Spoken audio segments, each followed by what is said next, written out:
Hey there, welcome to Newsstream TV, happenings across the globe at your fingertip. Do well to like this video by giving it a thumbs up, share this video, and don't forget to subscribe. Enjoy. In this video, we shall be discussing latest news and updates coming out from the country of Finland regarding Mr. Simon, a man held in his correctional center. As we speak, the federal government of Nigeria has sent individuals and reps into the country of Finland to do or to execute a particular task. And at the same time, Simon has done something that would change the trajectory of his legal battle in that particular country. So the question here is, why did the federal government of Nigeria send delegates into the country of Finland? Well, in this video, we shall be discussing, disclosing, and analyzing every single thing that has happened behind the scenes so you can see and understand things for yourself. Well, it all kicked off on the 15th of May of this said month when the National Bureau of Investigation, the department handling Mr. Simon's case, came out to give us a briefing and a press release regarding his case. In that press release, they were asking the federal government of Nigeria to send individuals to help them or to help supplement their investigations and trial. And as we speak, the federal government of Nigeria has sent its first batch of individuals to that country. So the question here is, who are these individuals? Or showing right now on your screen is a quick description coming from Yale, which happens to be one of the biggest media houses domiciled in Finland, where it states that the Nigerian federal government has sent investigators into their country to help with the Finnish police in running its investigations and trials. Who are these investigators coming from the Nigerian federal government? Well, when you take a look at a news published on This Day newspaper on the 17th of May of this said year, we notice that the DSS are the individuals or the investigators that has arrived or were sent by the federal government of Nigeria into Finland so as to aid its investigation. Yes, so the DSS are currently in Finland, and that is not even all. A different department or a different group of individuals in the country also traveled alongside with the Nigerian DSS. Who are these individuals? Well, take a look at this publication showing right now on your screen coming from Sahara Reporters, where it states, Enugu government hails Simon's arrest in Finland, offers to provide proof of atrocities to speed up trial. Interestingly, these individuals, the Enugu state government has sent individuals and reps together with the Nigerian DSS, and have landed in Finland to proceed with his trial and possibly stand as testifiers in the courts of law. So, with all of that being said, what is Simon, together with his legal counsel team, his lawyer, and the person of Carl Gumerus, doing at this particular point in time? Well, there's a problem in the Simon's camp. Yes, there's a big problem happening right now in Simon's legal team or the legal counsel team. Yes, so the question here is, what is currently happening in Simon's camp? But then we'll come back to that particular briefing in a second. While making this video, we stumbled on a particular news briefing coming from the country of the USA that will send a lot of shockwaves into the hearts and minds of many individuals and supporters of the ex-president of the USA, the president of Joe Biden. So the question here is, what has happened in the USA and why will it send fears and shivers into the hearts and spines of many individuals? Well, take a look at this publication coming from Yale, where it states that Joe Biden suffers from prostate cancer.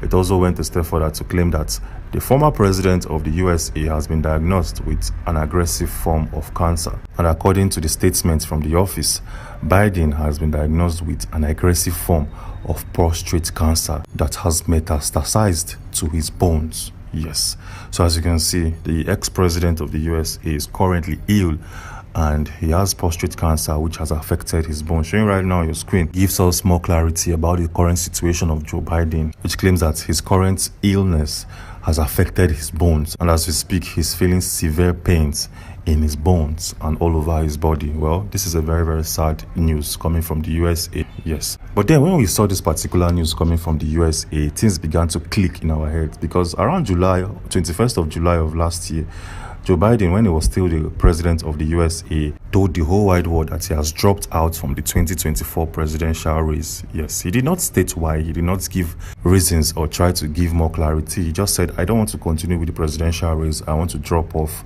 and allow somebody else take up this mantle. So as you can see, it feels like Joe Biden knew that he was sick and he wasn't fit and proper to lead a country as powerful as the USA, and that is why he had to step down.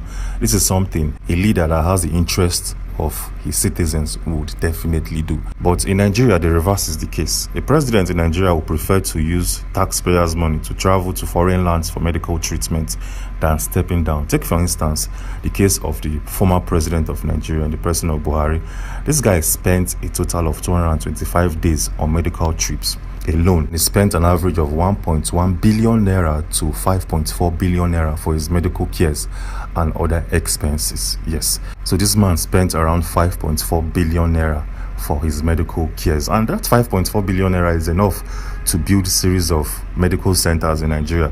He can build up to 5 standard medical facilities in Nigeria, but he chose to travel abroad and seek medical care instead of building one proper and standard, a first-grade medical center in Nigeria. This is a shame.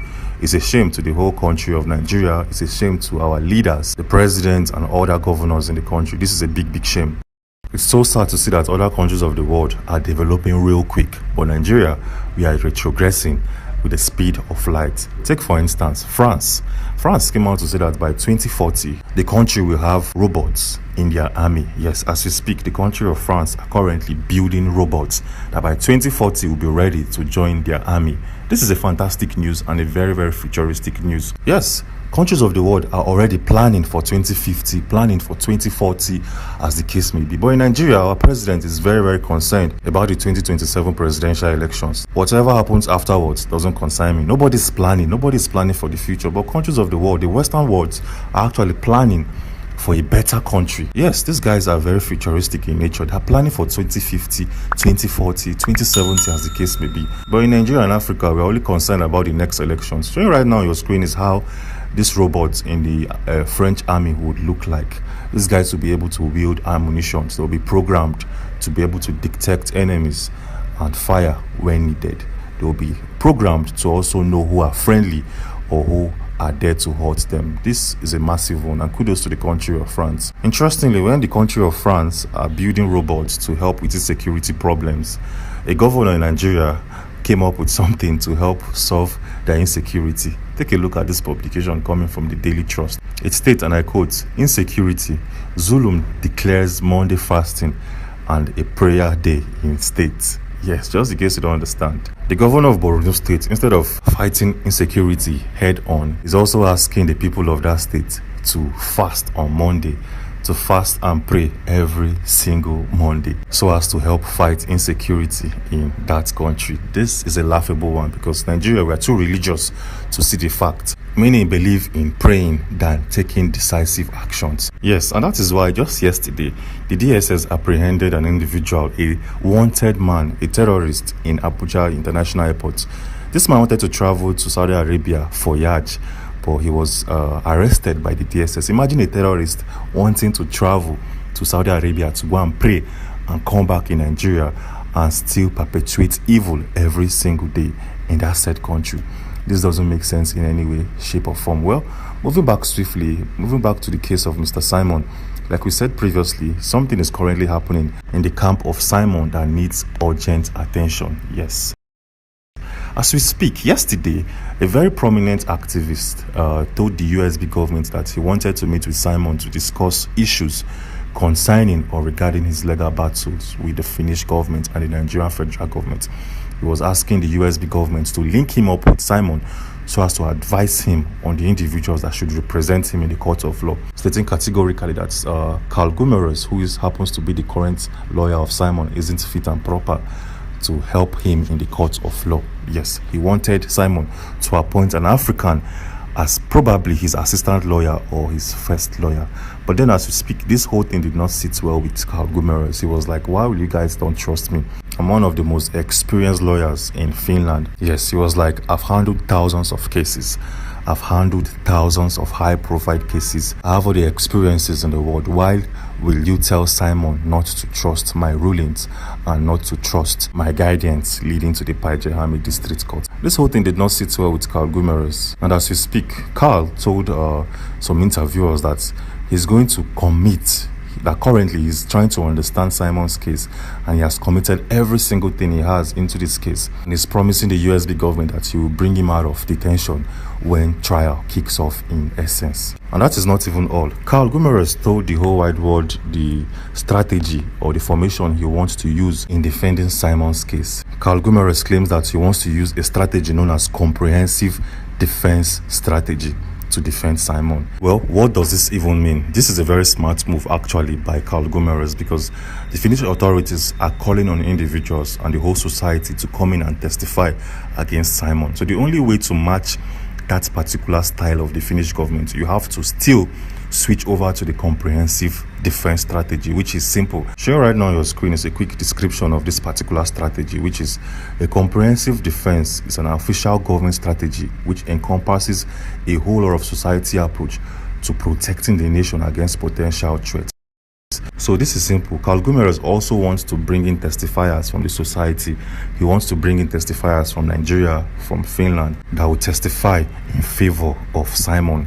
This will be done in order to match the strategy of the Finnish government. Hope you're understanding. This is a massive one. Yes, but as we speak, a lot of activists have warned Simon to go with an African. Yes, they want Simon to pair an African together with Carl Gumerus. A very strong African activist lawyer should be paired together with Carl Gumerus so as to bring in fairness and equity into the courts of law. Yes, they're saying that they don't trust Carl Gumerus to handle his case properly.